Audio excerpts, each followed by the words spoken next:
प्रस्तुत हुआ, सब लोगों ने बड़ी प्रशंसा की। यहां से निर्दलीय प्रत्याशी चुनाव जीत कर गए।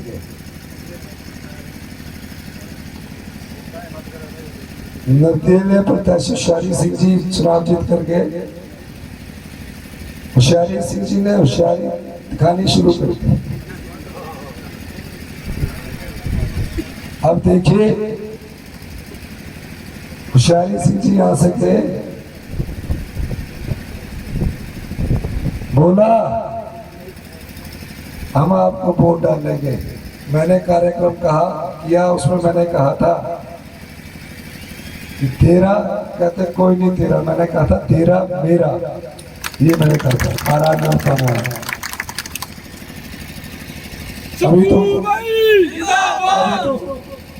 अभी तो मैं कई बार हो रहा हूँ। आजाद प्रत्याशी है, किसी पार्टी से कोई लेना नहीं, पर हमें समर्थन कर रहे थे।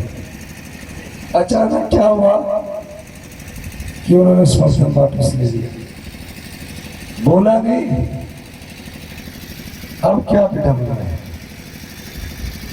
अब जब से देश आजाद हुआ है, ऐसी घटना आपने सुनी कि जो आपके वोट से चुनकर विधायक गया, वो विधानसभा के गेट के बाहर बैठकर बोल रहे हैं हमारा इस्तीफा स्वीकार करो। क्या बोल रहे हैं?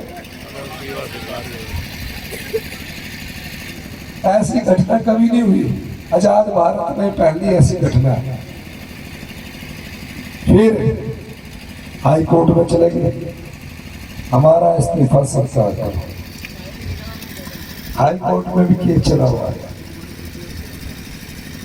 अध्यक्ष महोदय, इस्तीफा तो कभी भी नियमों के अनुसार वो स्वीकार करेंगे जो विधानसभा के अध्यक्ष है, जो कानून बोलता है।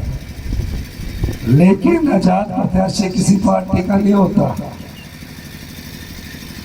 वो जिसकी सरकार होती है उसका होता है। चाहे कांग्रेस की सरकार है, चाहे बीजेपी की सरकार है। कांग्रेस की सरकार नहीं रहेगी और बीजेपी को समर्थन दे देगा।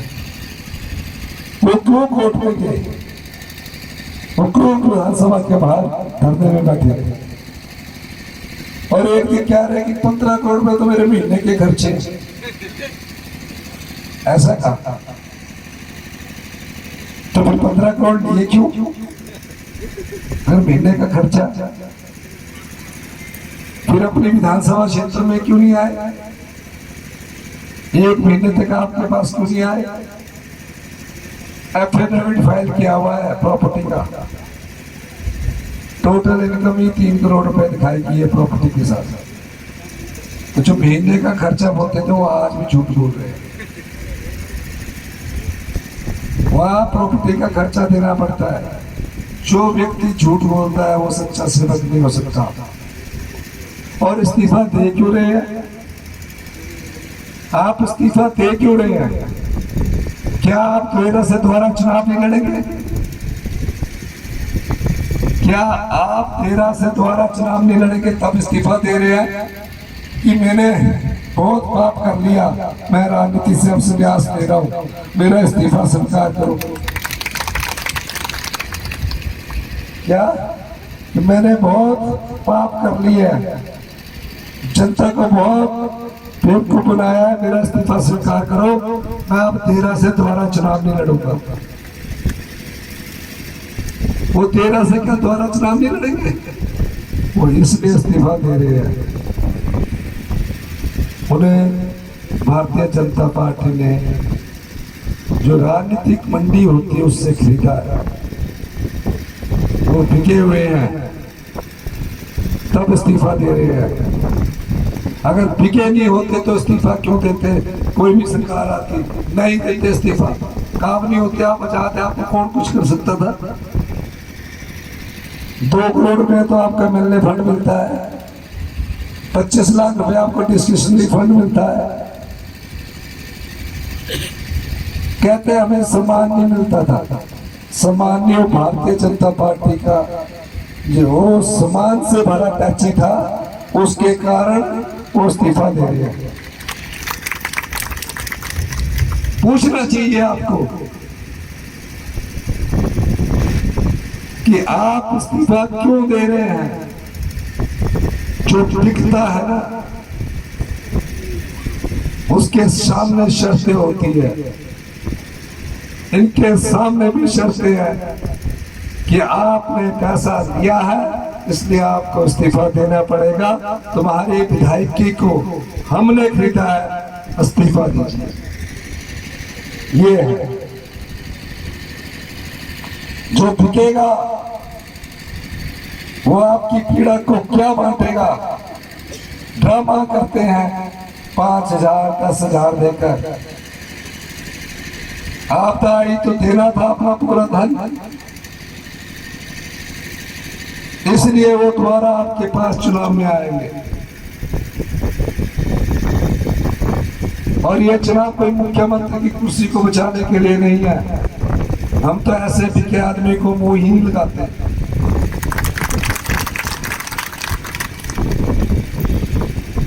ये जो चुनाव है ये मुख्यमंत्री की कुर्सी के लिए नहीं है।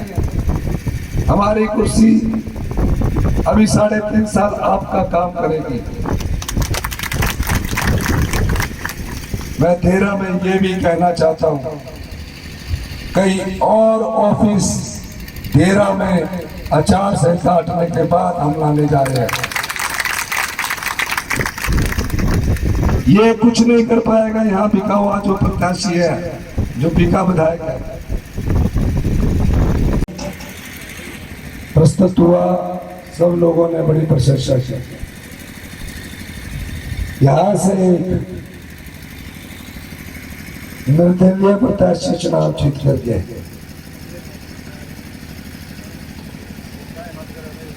निर्दलीय प्रत्याशी होशियारी सिंह जी चुनाव जीत कर गए। होशियारी सिंह जी ने होशियारी दिखानी शुरू कर दी। अब देखिए होशियारी सिंह जी आ सकते, बोला हम आपको वोट डालेंगे। मैंने कार्यक्रम किया, उसमें मैंने कहा था कि तेरा, कहते कोई नहीं तेरा, मैंने कहा था तेरा मेरा, ये मैंने कहा था। आराम पाना है।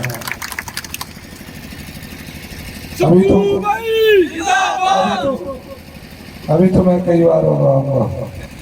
आजाद प्रत्याशी है, किसी पार्टी से कोई लेना नहीं, पर हमें समर्थन कर रहे थे। अचानक क्या हुआ कि उन्होंने समर्थन वापस ले लिया, बोला नहीं। अब क्या विडंबना है। अब जब से देश आजाद हुआ है, ऐसी घटना आपने सुनी कि जो आपके वोट से चुनकर विधायक गया, वो विधानसभा के गेट के बाहर बैठकर बोल रहे हैं हमारा इस्तीफा स्वीकार करो। क्या बोल रहे हैं? ऐसी घटना कभी नहीं हुई आजाद भारत में, पहली ऐसी घटना है। फिर हाई कोर्ट में चले गए, हमारा इस्तीफा स्वीकार करो। हाई कोर्ट में भी केस चला हुआ है। अध्यक्ष महोदय, इस्तीफा तो कभी भी नियमों के अनुसार वो स्वीकार करेंगे जो विधानसभा के अध्यक्ष है, जो कानून बोलता है। लेकिन आजाद प्रत्याशी किसी पार्टी का नहीं होता। वो जिसकी सरकार होती है उसका होता है, चाहे कांग्रेस की सरकार है चाहे बीजेपी की सरकार है। कांग्रेस की सरकार नहीं रहेगी और बीजेपी को समर्थन दे देगा। वो क्यों कोर्ट में गए, वो क्यों विधानसभा के बाहर धरने में बैठे और एक दिन क्या रहे कि 15 करोड़ में तो मेरे महीने के खर्चे, ऐसा कहा। तो फिर 15 करोड़ लिए क्यों? हर महीने का खर्चा। फिर अपने विधानसभा क्षेत्र में क्यों नहीं आए? एक महीने तक आपके पास क्यों नहीं आए? एफिडेविट फाइल किया हुआ है प्रॉपर्टी का, टोटल इनकम ही 3 करोड़ रुपए दिखाएगी ये प्रॉपर्टी के साथ। तो जो महीने का खर्चा बोलते थे वो आज भी झूठ बोल रहे हैं। वहां प्रॉपर्टी का खर्चा देना पड़ता है। जो व्यक्ति झूठ बोलता है वो सच्चा सेवक नहीं हो सकता। और इस्तीफा दे क्यों रहे हैं आप? इस्तीफा दे क्यों रहे हैं? क्या आप 13 से दोबारा चुनाव नहीं लड़ेंगे? क्या आप 13 से दोबारा चुनाव नहीं लड़ेंगे तब इस्तीफा दे रहे हैं कि मैंने बहुत पाप कर लिया, मैं राजनीति से अब संन्यास ले रहा हूं, मेरा इस्तीफा स्वीकार करो? क्या कि मैंने बहुत पाप कर लिया है, जनता को बहुत बेवकूफ बनाया है, मेरा इस्तीफा स्वीकार करो, मैं अब 13 से दोबारा चुनाव नहीं लड़ूंगा? वो 13 से क्या दोबारा चुनाव नहीं लड़ेंगे? वो इसलिए इस्तीफा दे रहे हैं। उन्हें भारतीय जनता पार्टी ने जो राजनीतिक मंडी होती है उससे खरीदा है। वो बिके हुए हैं तब इस्तीफा दे रहे हैं। अगर बिके नहीं होते तो इस्तीफा क्यों देते? कोई भी सरकार आती नहीं देते इस्तीफा, काम नहीं होते, आप बचाते, आपको कौन कुछ कर सकता था? 2 करोड़ रुपए तो आपका मिलने फंड मिलता है, 25 लाख रुपए आपको डिस्क्रिशनरी फंड मिलता है। कहते हमें सम्मान नहीं मिलता था। सम्मान नहीं, भारतीय जनता पार्टी का जो सम्मान से भरा टैक्सी था उसके कारण वो इस्तीफा दे रहे हैं। पूछना चाहिए आपको कि आप इस्तीफा क्यों दे रहे हैं? जो दिखता है ना उसके सामने शर्तें होती है, इनके सामने भी शर्तें हैं कि आपने पैसा दिया है इसलिए आपको इस्तीफा देना पड़ेगा। तुम्हारी विधायकी को हमने खरीदा है, इस्तीफा दीजिए। ये है जो बिकेगा वो आपकी पीड़ा को क्या बांटेगा? ड्रामा करते हैं 5,000 10,000 देकर। आपदा आई तो देना था अपना पूरा धन, इसलिए वो दोबारा आपके पास चुनाव में आएंगे। और ये चुनाव कोई मुख्यमंत्री की कुर्सी को बचाने के लिए नहीं है। हम तो ऐसे बिके आदमी को मुंह ही लगाते हैं।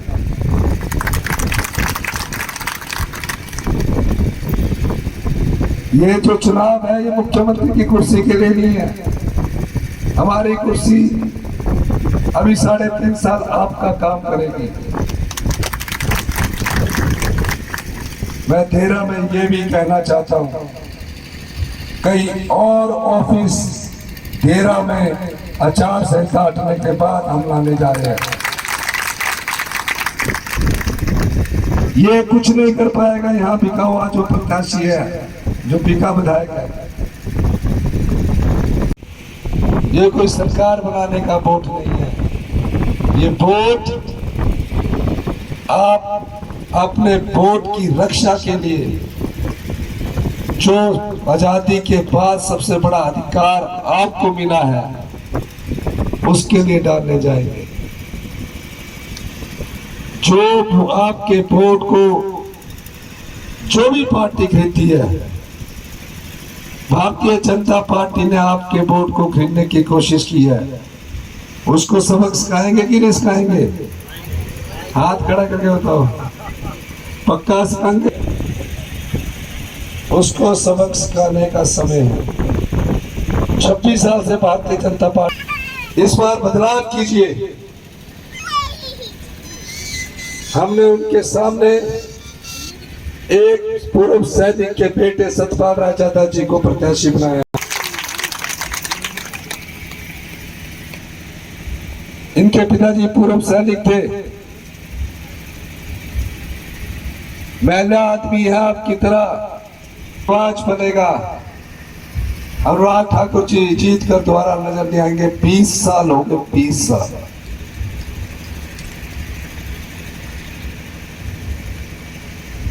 क्या किया उन्होंने?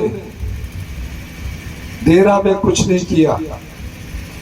मैंने देरा में 680 करोड़ रुपए के जू का शिलान्यास किया। मैंने सेंट्रल यूनिवर्सिटी पिछले 15 सालों से नहीं बन रही थी। मैंने मुख्यमंत्री बनने के बाद केंद्र में इसको उठाया। केंद्र में 10 साल पहले इसका शिलान्यास हुआ था। मैंने अपनी कभी ये नहीं कहा। अभी तो ये शुरुआत है। देरा में आने वाले समय में 3.5 साल जब हमारी सरकार है, देरा का भविष्य उज्जवल है। पर इसके लिए दो चीजें आपके पास है। एक तो उस बेईमान को जिसने आपके वोट को बेचा, आपकी विधायकों को बेचा है, इस वोट के माध्यम से आप उसको सबक सिखाएंगे। इसलिए अधिक से अधिक आप सतपाल रायजादा जी को वोट डालेंगे कि नहीं डालेंगे? आप खड़ा करके कहिए, खड़ा करके। मैं इस मंच से आश्वासन देना चाहता हूं, 15 महीने में मैं और भी काम किया था। मैंने आम लोगों के लिए काम किया है, आप जैसे लोगों के लिए काम किया है। कोई नहीं सोच सकता था कि विधवाओं के बच्चों की पढ़ाई फ्री हो जाएगी, अनाथ बच्चों की पढ़ाई फ्री हो जाएगी। यहाँ साथी हैं, आपका बहुत बहुत आभार कि आपने यहाँ इतनी देर से बैठकर प्रदेश के माननीय मुख्यमंत्री जी के दीदार के लिए आप यहाँ बैठे रहे और उनको यहाँ मंच की तरफ आते हुए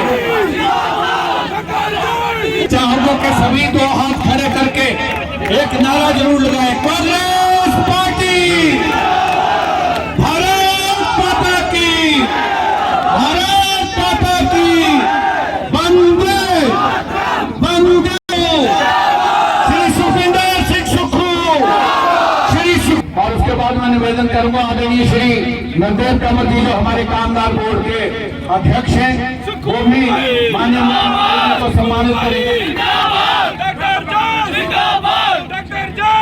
इसके बाद में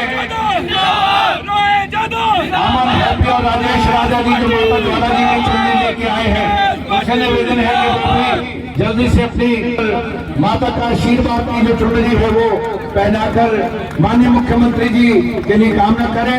सेवा दल के हमारे साथी अश्विनी जी और उनके सहयोगी वो भी सम्मानित करेंगे।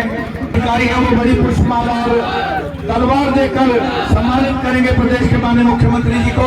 माननीय मुख्यमंत्री के संबंध में ये नारा जरूर लगाए, श्री सुखविंदर सिंह सुक्खू, श्री सुखविंदर सिंह सुक्खू। और मैं बड़े अदब के साथ आमंत्रित कर रहा हूँ दर्शन और आशीर्वाद हमें दे। और मैं ये कामना करता हूँ कि प्रदेश के माननीय मुख्यमंत्री ने जिस तरह से इस प्रदेश को आगे बढ़ाने के लिए भरसक प्रयत्न किए, हर परिस्थितियों में प्रदेश को आगे लेकर